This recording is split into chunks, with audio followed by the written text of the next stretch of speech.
Hey there, welcome to the Hot Slice, the weekly podcast brought to you by Pizza Today magazine. I'm your host, Jeremy White, joined today by our executive editor, Denise Greer. Hey, Denise. Hello, Jeremy. Wow. We're already into June, might I say. I cannot believe it. We So, we have so much going on right now as well. I was looking at kind of the back half of 2024 and everything we have going on. We are, we'll be announcing our Rising Stars, Pizzeria of the Year. We've reopening registration for the second round, the second annual Pie Awards. PizzaCon registration is open. We're hosting PizzaCon in Philadelphia, November 7th. We'll be working on the industry report. The second half of 2024, you and I are really busy. yeah. And National Pizza Month is October, That's so right. I'll be putting the finishing touches here real soon on the kit so that people can start planning their marketing for October because you should be planning that ahead of time too. So yeah, the end of the year Absolutely. is like the last half is just slammed. We're just Yeah. doing things, and No rest for the wicked, Denise. that's the best way to be, I think. So I'm Yeah. okay with that. Yeah. Busy So is good. And Lord knows we're exactly. busy. So Yeah. And you know what? So I'm very excited about our guest today because I wanted to get him on since Pizza Expo. yeah. So we're going to talk to Tony Cerimele of New Columbus Pizza Company in Nesquehoning, Pennsylvania. So up Nesquehoning. How do you pronounce that? Nesquehoning, Pennsylvania. So a little Can you spell it? northeastern portion of a little small place. He even talks about like how small it is Yeah. there.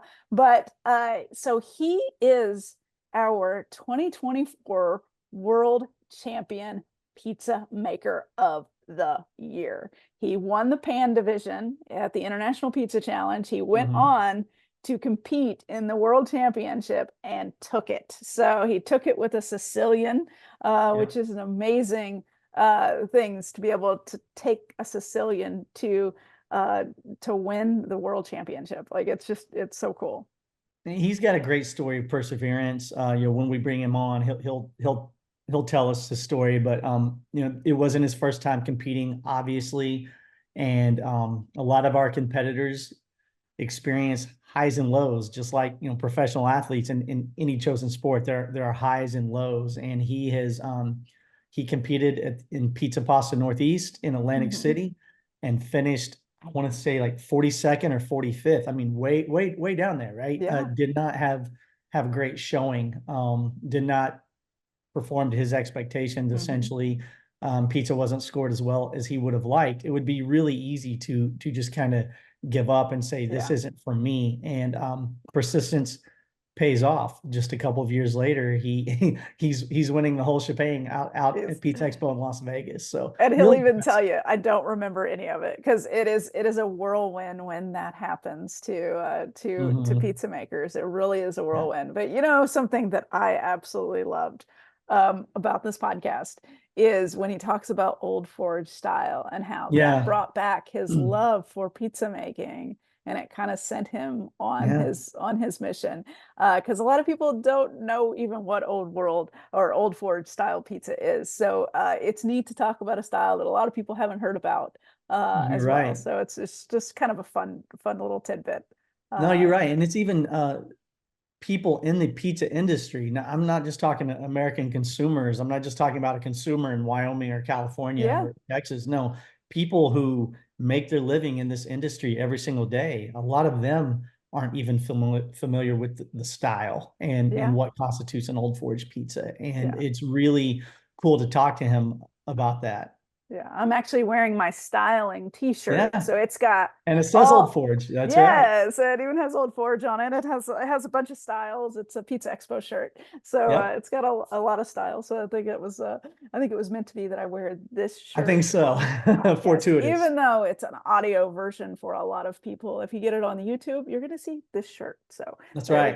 go. All right. Well, let's get Tony on because He has such a great story to share, and I think you're gonna love this episode. I agree. Let's do it. Performance Food Service is proud to deliver high-quality products, innovative technology, and custom operational solutions to restaurants of all sizes across the country. The flagship division of Performance Food Group, with deep roots in the restaurant industry, Performance Food Service has been the exclusive distributor of the Roma family of brands for more than 65 years. This signature relationship has allowed Performance Food Service to become a leader in the pizza and Italian segment of food service nationwide. I'm Genevieve Ruby, a fifth-generation dairy farmer here in Humboldt County, California. Did you know that 99% of California's dairy farms are family-owned? And we're proud to sustainably produce the milk that goes into quality cheeses you use to create your delicious pizzas. Thanks for helping make California not only America's #1 dairy state, but the leading producer of mozzarella too. We hope you enjoy this podcast. Tony, as we all know at this point, you had a huge win at Pizza Expo in Las Vegas this year at the International Pizza Challenge, a major victory. What went through your mind when that happened? I don't remember. No, it just it was such a feeling of relief.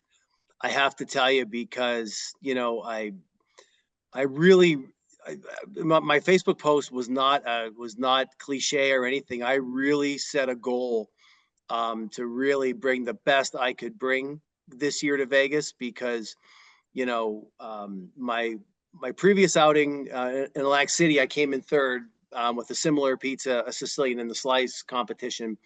But the previous two times, in Vegas and in AC, I did not do well. Which for me was, because previous to that, I've done pretty well. I got as high as fifth already, so, but coming in like 45th and 42nd was not something that I was,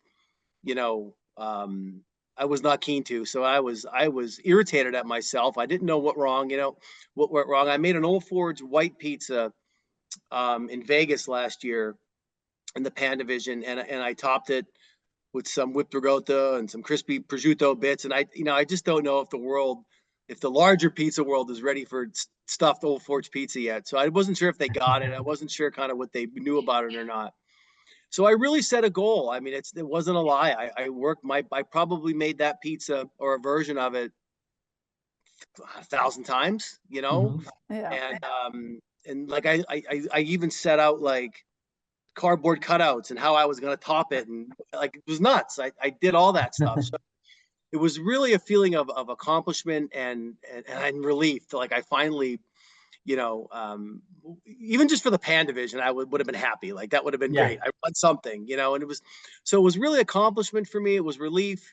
Because when I started doing this, when you start competing, you kind of get hooked on it a little bit until you win one, I guess, and you want to keep going, obviously. But I would say accomplishment and a little bit of relief.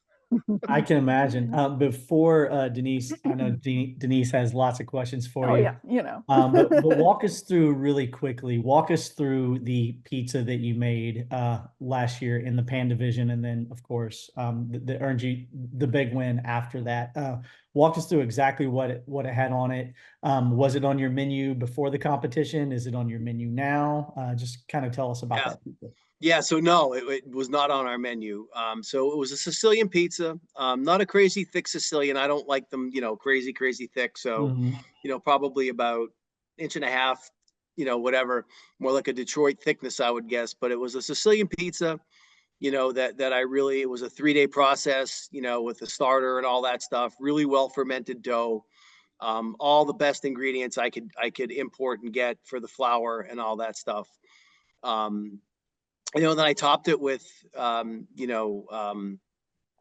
lot of different cheeses, sauce on top. I went down initially with California tomato sauce, blended with some Italian tomatoes. Very simple: salt, pepper, and basil, and a little bit of garlic. That's all that was in that sauce. And there was some Caciocavallo cheese, a little bit of Asiago, with some with some whole milk mozzarella. I put down first. I dabbed the sauce. I put that down first. I put just whole milk mozzarella on top, and then I dabbed it with with that sauce and some pecorino romano. I did par bake the shell. When everybody was partying at the Wednesday night thing, I was over there by myself, par baking shells. But from there, baked the pizza, took it out, finished it with a honey whipped ricotta, pepperoni jam that I got from Lee Hunsaker, and then some fresh basil and a spiced garlic oil and some grana padano, and that was it. Really wasn't a crazy pizza. I just think it was well constructed, and really it was simple. I think some of the pizzas there, my goal, and I always said this when I competed, my goal was always to make a pizza that I could bring home to sell, right? So you see some of these pizzas and they look incredible, but like if you win with some of those, like I don't know how you would be able to sell that at your pizza shop. So I mean, listen, we're in the coal region of Pennsylvania. I could only charge so much and that stuff. You know what I mean? So but that was it. That was that was the pizza. It was. I don't think it was anything crazy. I think that pepperoni jam put it over the top. And that was it. It sounds like it was really balanced is the key, Yeah. right? I mean, Very it's being able to balance flavors and then give it a pop of something. Yep. Seems to work out well as far as what I've seen. Yeah. So when you came back with this winning pizza, what happened? Oh, it started like I finally caught my breath because I always take the red eye home back to Philly, and so after the hour or two after you win, I finally caught my breath. I was sitting by myself in the Residence Inn, and then I went out to grab something to eat with a few friends, and then I went to the airport, and I was in the airport in the American Express lounge at 10:30 at night, which is 11:30 back home, and my wife was calling me. She's like, Good Morning America just called the house. I'm like, what? Like, what are you talking about? He was yelling at them. She thought somebody saw me in Vegas and they knew I wasn't home and that we were going to get robbed. But long story short, I just, I did a quick little Zoom actually, 15 minutes before I took off with some editors from Good Morning America. And then it aired the next morning. It was a very quick segment, maybe 10 seconds that my picture was on TV, if even. Yeah. And then, but it just blew up. It just was nonstop and it's still pretty busy with the news and the newspapers. And I think the coolest thing was I'm from such a small town. If you guys ever get there, we're in between the Lehigh Valley and Scranton by Jim Thorpe. And it's a very small town. I grew up there. I don't live there now, but the business is there and my family history is there. And they actually, the coolest thing was they honored me with a day and my family they proclaimed a day. I saw that. Tony Cerimele Day, which, that was a big honor for me. What day is that? What day is your day? April 25th. April 25th. I love it. Yeah. So that was probably the coolest thing I think that came out of it for me. Yeah. So going back to if you went to high school there, going back to your high school reunions, you're like, hey y'all, I have a day. Like I have a day. Oh yeah. Yeah, I have a day. I think I might have been voted to the one that might become famous. I don't even know. So that or whatever they do in those, who's going to be who's going to be this, who's going to be that. So I'll have to bring that in and and sign some autographs, but just laugh. You mentioned that one of your goals was to bring home a pizza that could start on your menu, that would work, that you could pull off. Ease of execution and actually sell it to your customers. Yep. So how's that going? Is it selling? Is it a top seller or do you have to market it? What's going on with that? Yeah. So I haven't even, I that was made in a 12 by 12 pan, right? And I don't even own those pans, and to make that pizza with the pepperoni jam and all that stuff, I would just have to charge. It would be an exorbitant price. So I had to order pans from Lloyd's, and I think I ordered them a week after Expo, but they were like 45 to 50 days out. And I think I'm getting them. They sent me an email the end of this week or next week. So then we'll start, I ordered 75 of them. So, okay. Yeah. But people are asking for it every week. I I get was gonna emails. say, are people saying, "Hey, when can I order this pizza? Yeah. I want to try this pizza." It was Yeah. on Good Morning America. Yeah. Yeah. Yeah. So that'll start within the next week or so, maybe two. We have a lot of catering gigs too coming Yeah. up. We have a mobile oven that we can, we're a very small family operation. So, and I still work full time. Yeah. So, so we'll get them going soon for everybody. Yeah, Nice. I've seen people have success with when they've gone back, they've ended up like just offering that Vegas winning pizza on like Tuesday, from 4 to 8, and that's it. That's the only time you can get it, and then the Yeah. line is out the door to get Yeah. it. So I was like, so creating urgency kind of does work in those instances. Yeah, I have to figure that out because, so my family history, it started in 1958. Mhm. But it really started we had a very large catering business, like very large. Okay. And we would cater weddings and clam bakes and all that stuff, but we catered out. So, we had trucks and tents and tables and chairs and all that kind of stuff. But our kitchen was never set up really as a pizzeria. It's one giant prep area, basically, is what it is. And even when we redid it, when I took it over and redid it back in 2012, I guess it was, when we started the process, I didn't know anything. I would set it up totally different now, but it's still one giant prep area. You know what I mean? So, and we only sell pizza 1 day a week. I mean, that's Yeah. it. The rest is catering. So, and the story really is we have a family original pizza that my grandmother made, and that will still be the most popular pizza, no matter what. I could win that competition every year if I could, and it still wouldn't matter. Like my family's pizza will still be the number one. And my grandmother used to make it for my uncles, and instead of eating it, they would take it to like the fire company or the Legion or whatever, and they would sell slices of it. So that's really kind of how they started making pizza every Friday. What makes that Wow. pizza so special? Like what's its signature like from your grandmother? You know what? It's just it's funny. Most pizza connoisseurs probably won't like it. I don't think, to be honest with Hmm. you. It's more of a bakery style pizza. There's Yeah. nothing fancy about it. We make the dough. It's about 18 hours old. It's a direct dough. Gets put in the pan. It gets sauced and cheesed and put in the refrigerator. Take it out to proof the next day, and it gets baked. It's really nothing fancy, but and even growing up, I have to tell you, like I don't even eat that pizza that much. Well, I don't eat any pizza that much anymore. I developed a gluten problem, Hmm. but you know, I, I I've had that pizza so much in my life that but people love it. I changed it a little bit. I got conveyor ovens when I first opened, and Hmm. they Yeah. weren't baking it. I had to change a couple things. I made a shell first. It was a nightmare for me. So I don't alter that pizza anymore. It's the way it is, and but that's still the most popular one for sure. But so I have to figure out how to intertwine, because I have to say, we rock and roll. You believe it or not, even before Vegas, we sell. You'd be surprised how many pizzas we sell in a 4 or 5 hour period. So it because we're open from like 10 to 3, 10 to 4.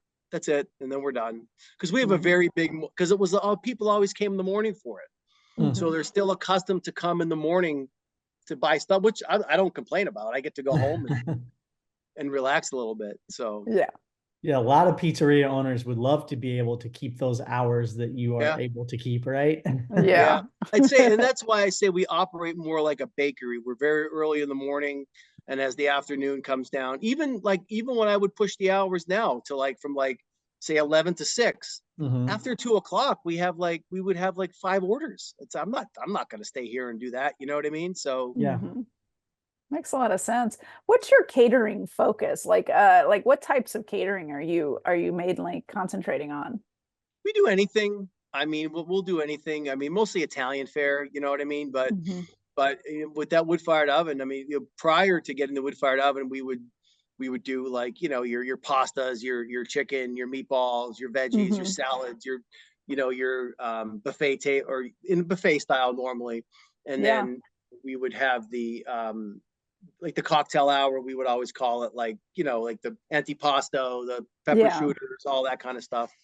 But now with the wood-fired oven, it changed a little bit. We do a lot of wood-fired cooking. We'll do Yeah. we mostly do pizza salads. We do wings in the oven. We do marinated skirt steaks, roasted, wood-fired vegetables, all that kind of Yeah. stuff.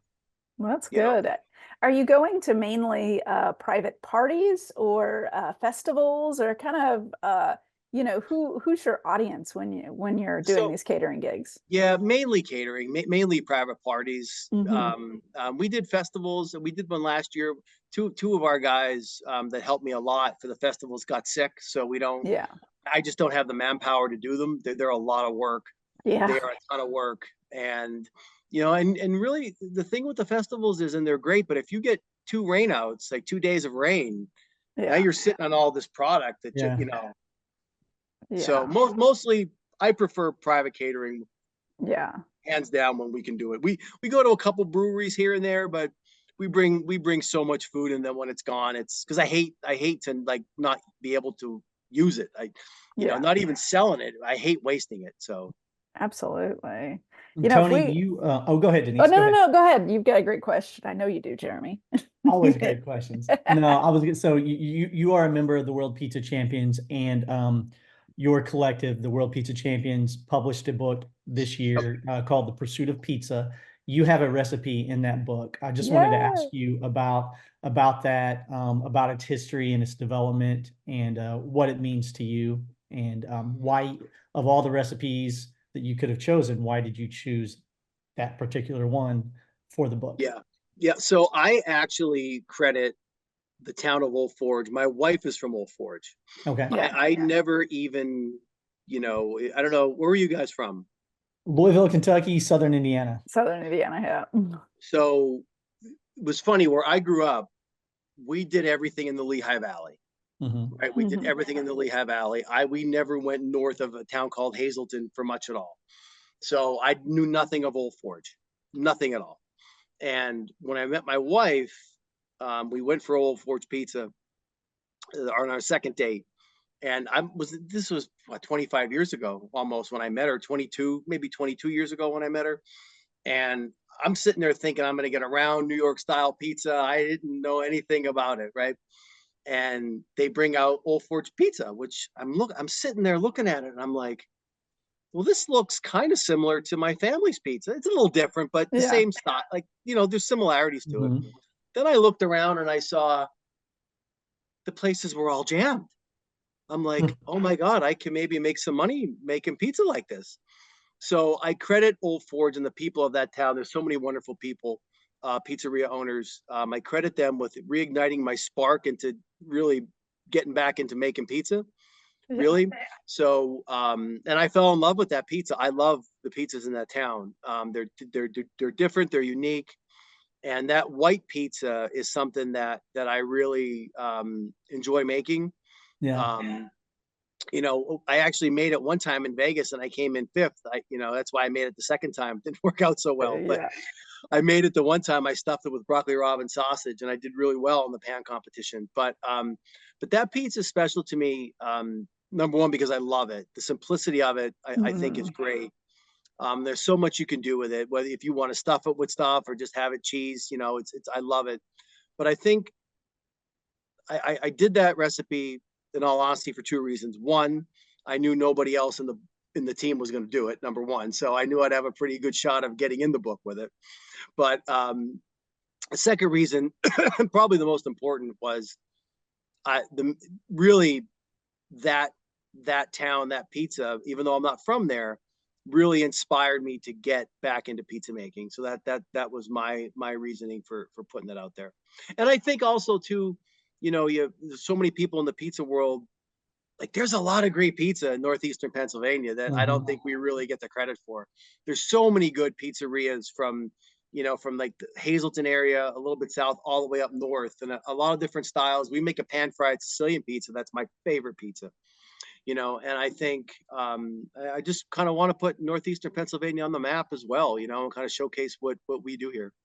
Now, Tony, do you, or I should say, For those that don't know, because Old Forge, if you get outside of Pennsylvania, I would venture to guess that very, very few people have ever even heard of Old Forge Yeah. or what the style is. Mhm. Can you just kind of share what Old Forge style pizza even is? Yeah. So, generally what it is, it's, they call them, we don't down where we are, but up here they call them trays. They come in a tray, like the Yeah. red pizza, and it's, it's just it's a simple dough. Some are older, so I don't know they're all their processes. I just know how we do it, and it's about an 18-hour dough. Um, you bake a very light shell first, kind of like you would do with a Sicilian. A lot of places do that with a Sicilian, or even a grandma or a Detroit. They're baking a shell first, Mhm. and then it's topped with my favorite ones, and kind of how we make ours. It's topped with crushed tomatoes, an oniony and peppery sauce that kind of goes on it, Yeah. and there's a whole host of cheeses that they bake it with we bake it with the sauce on it first. We take it out, then we barely just melt the cheese. The cheese isn't cooked really that much at all. It's kept melted maybe 3 or 4 minutes to kind of bring out the creaminess in the cheese, and that's it. I mean, and there's a blend of cheeses usually. I don't know. A brick is very popular in Old Forge with some cheddar, and there's even some American in there. And that's just kind of how the red is. The white is as in the book. It's the same dough that Mhm. you fold over and stuff with that cheese. And then I think the key and the shining moment for the Old Forge pizza are the onions and the rosemary that go on top when you Yeah. bake them, and that just sets it off. So, but Yeah. that's really it. Now, obviously, the double crust is not a shell. That's fresh dough that you make, and when I say a shell too, a lot of places it's fresh dough. They Mhm. don't bake. They don't. We don't bake 1,000 shells on a Monday and then use them all during the week. I mean, they're made to order. Mhm. They're just sauce first, put in the oven, come out, and then cheesed and finished. But Yeah. Now I'd like to go back to your competition pizza for a second. Yeah. Because you had talked about the fact that you were in the back par baking during the block party. yeah, So what I want to know is why the par bake, and do you think that that gave you any kind of advantage, like with how that crust developed?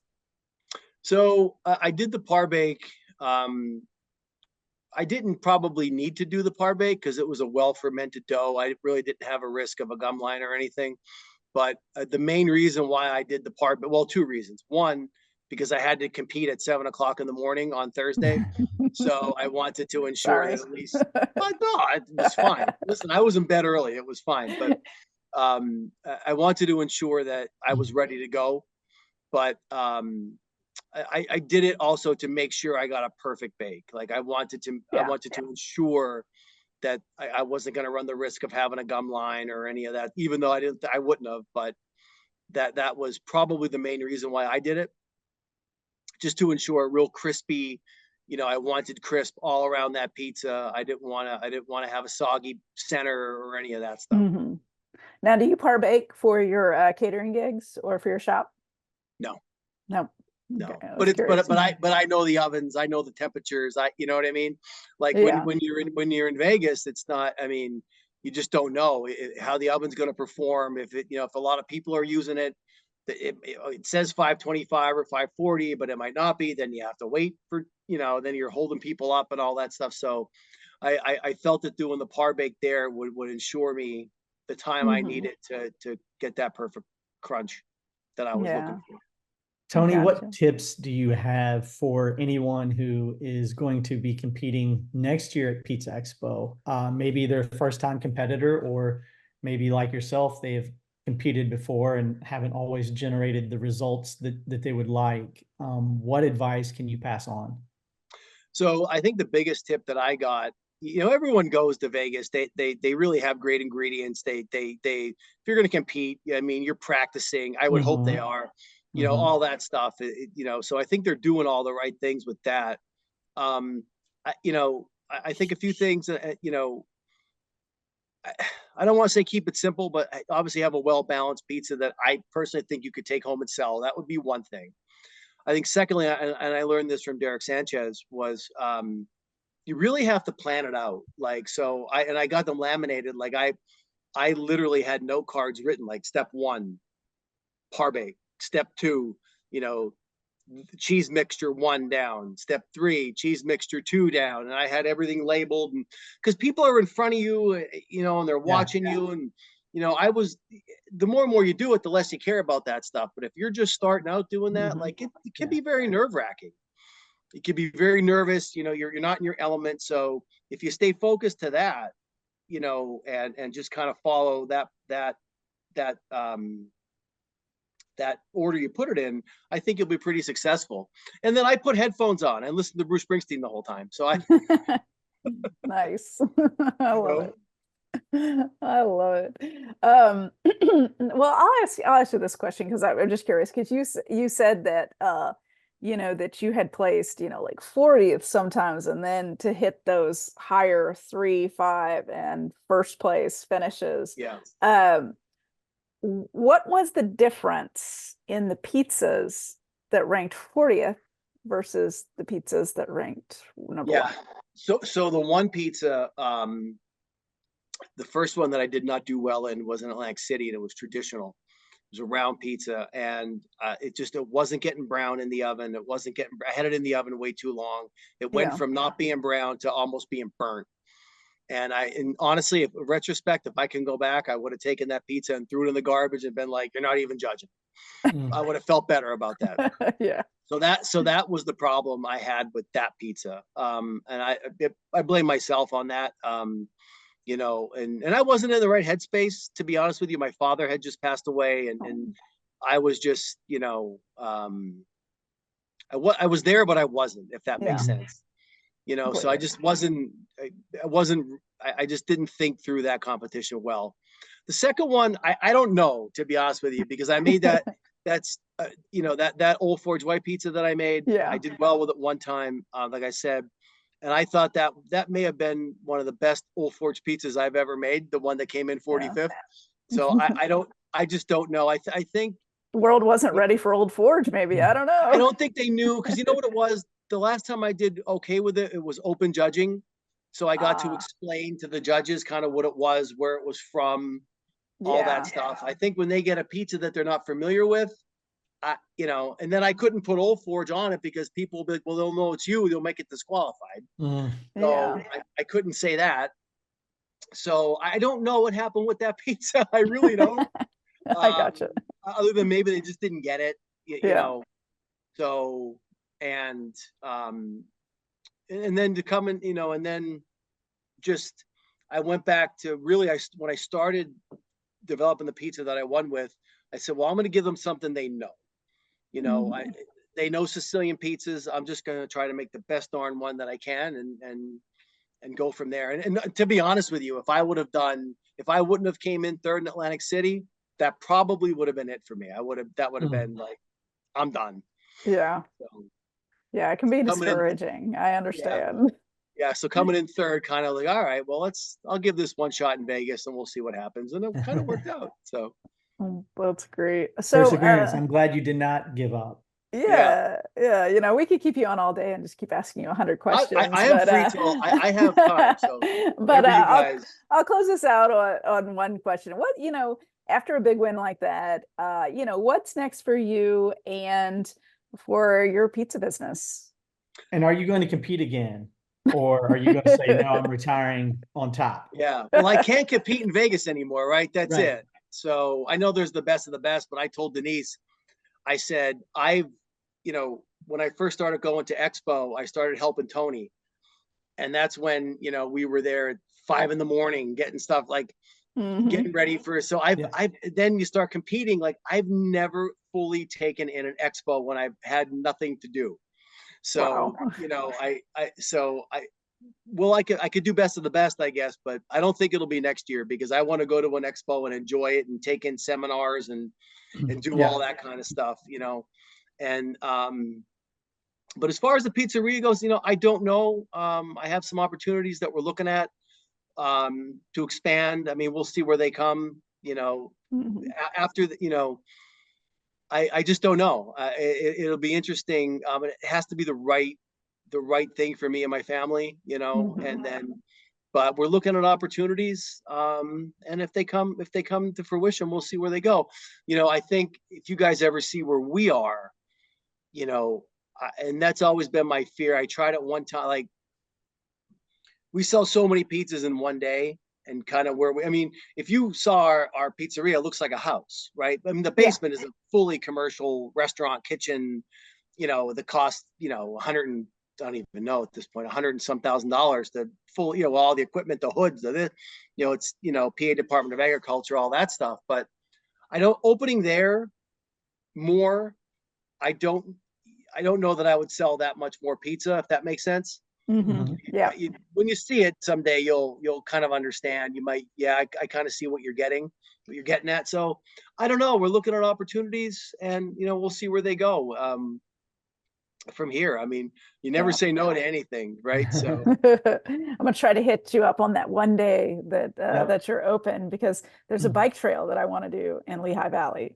what is it? Which one? There's like 5 bike trails in that area, but you can do a bike packing route all around your county. So Well, yeah, if you come to Carbon County, I mean, Jim Thorpe they do a great job. They have all the whitewater rafting, and they have all the bike trails and train rides and all that kind of stuff. So it's definitely cool. Yeah. But we have people coming from Philadelphia now for pizza, Yeah, but that's great. but they come on days when we're prepping, and I'm like, I don't have any pizza for you. Like, but that's my one thing. Like, nobody listens. Like, I Yeah. post videos. It's on our website. It's on our Facebook. It's on our, but like, Yeah. they don't listen. They can call and listen to when we're open, and they don't. People just come. No, they still don't. No. We will I'm hit you like, up on a day you're open, and we will yeah, call I'm like, ahead. and people don't understand too. We're so small. Like, Yeah. we could only make so many pizzas. Like, I can't store them. Like, Right. Mhm. you know what I Yeah. mean? We keep a couple Yeah. extra in case we burn some or one hits the floor, but which happened Yeah. last week. But Yeah. so we'll see where it goes. It's exciting though. It's been a whirlwind, and I'm excited to see where it goes. Yeah, for Oh, sure.